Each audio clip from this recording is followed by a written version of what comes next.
दज्जल का खात्मा कैसे होगा और कौन करेगा? चलिए जानते।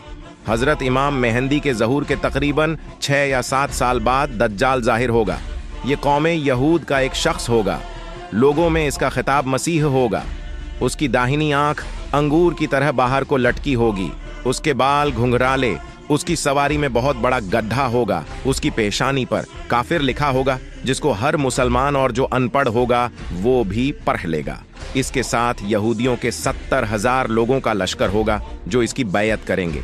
अपने साथ बहुत बड़ी आग होगी जिसका नाम जहन्नम रखा होगा, मगर दरअसल वो जन्नत होगी। और एक बहुत बड़ा बाग होगा जिसका नाम जन्नत रखा होगा, मगर वो जहन्नम होगी जिसको लेकर फिरता होगा। अपनी खुदाई का दावा करेगा। जो उसको खुदा कह देगा उसे जन्नत में, और जो ना मानेगा उसे जहन्नम में डाल देगा। पूरी दुनिया में जुल्म सितम करेगा। महज 40 दिन ही वो दुनिया में रहेगा, मगर उसका पहला दिन 1 साल के बराबर, दूसरा दिन 1 महीने के बराबर, तीसरा दिन 1 हफ्ते के बराबर और बाकी के 27 दिन आम दिनों के बराबर होंगे।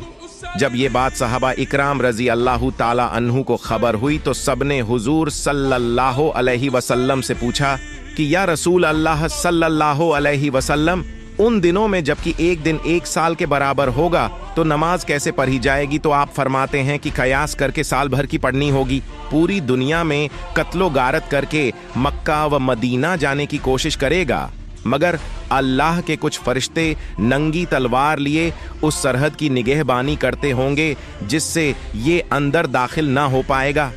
जब ये जाहिर होगा तो उससे 2 साल पहले से दुनिया में अकाल पड़ा होगा और अनाज की बेहद किल्लत होगी। तो ये अपनी ताकत को दिखाते हुए अनाज पैदा करेगा, दरख्तों में फल लगा देगा, जानवरों को मोटा ताज़ा कर देगा जिससे कि वो खूब दूध देने लगेंगे, मुर्दों को जिंदा करने लगेगा। उस साल अरब शरीफ में 3 बड़े झलझले आएंगे और जिनका ईमान कमज़ोर होगा वो शहर से बाहर निकल आएंगे और दज्जाल की कौम में शामिल हो जाएंगे।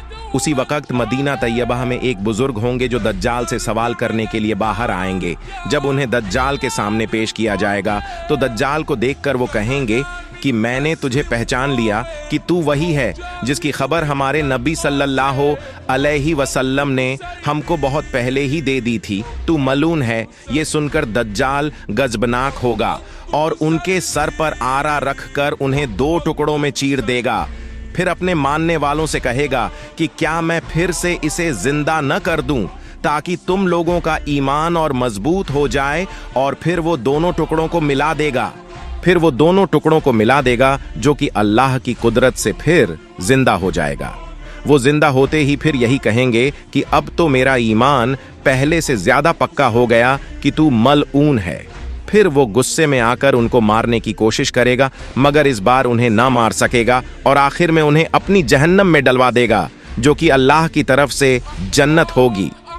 इसके बाद वो कोई अजायब न दिखा सकेगा। फिर वहां से खायब व खासिर होकर मुल्क शाम को रवाना होगा। उधर इमाम मेहंदी रज़ी अल्लाहु ताला अन्हु उससे जंग की तैयारी में लगे होंगे कि फज्र की नमाज का वक्त हो जाएगा। जैसे ही जमात की तैयारी होगी उसी वक्त हजरत ईसा अलैहिस्सलाम फरिश्तों की बाजुओं पर बैठे हुए मस्जिद की मीनार पर उतरेंगे और आवाज देंगे कि सीढ़ी लाओ। तब उन्हें वहां से उतारा जाएगा। हजरत इमाम मेहंदी रजी अल्लाह ताला अन्हु हजरत ईसा को इमामत के लिए कहेंगे, पर आप मना फरमा देंगे तो हजरत इमाम मेहंदी रजी अल्लाह ताला अन्हु इमामत फरमाएंगे और हजरत ईसा अलैहिस्सलाम मुक़तदी होंगे। फिर इमाम मेहंदी रजी अल्लाह ताला अन्हु हजरत ईसा अलैहिस्सलाम को लश्कर की कमान सौंपेंगे तो हजरत ईसा अलैहिस्सलाम फरमाएंगे कि लश्कर की कमान आप ही फरमाइए, मैं तो बस दज्जाल के कत्ल के लिए आया हूं। और हजरत ईसा अलैहिस्सलाम दज्जाल के पीछे जाएंगे।